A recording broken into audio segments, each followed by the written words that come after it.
одобу ахлоқи ҳамидаи инсонӣ ва иффату покдоманӣ унсурҳои аслии як нафар зан модар ба шумор мераванд.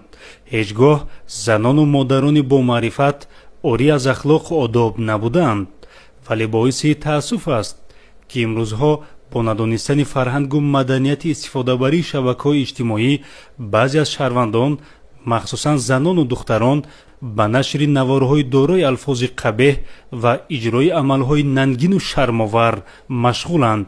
яке аз онҳо шаҳрванд Давлатова Фирӯзамоҳ, сокини 41-солаи шаҳри Душанбе мебошад, ки номбурда муддатест дар шабакаҳои иҷтимоӣ саҳифаи худро таъсис дода ба фаъолияти ба истилоҳ блогерӣ машғул аст.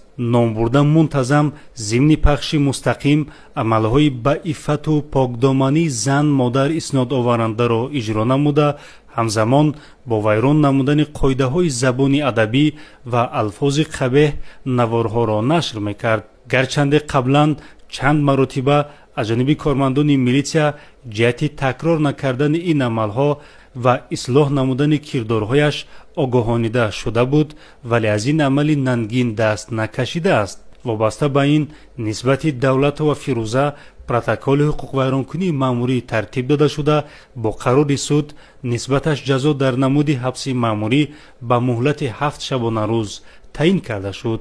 мо ҳамин кори кардем, пушаймон шудам. ҳамаи мардуми тоҷик бахшиш мепурсам.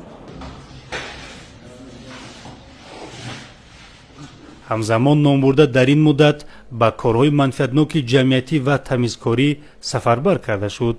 раёсати вазорати корҳои дохилӣ дар шаҳри Душанбе бори дигар аз кулли шаҳрвандон хоҳиш менамояд, ки одобу ахлоқ ва қоидаҳои истифодабарии шабакаҳои иҷтимоиро қатъиян риоя намуда ба арзишҳои миллию инсонӣ арз гузоранд.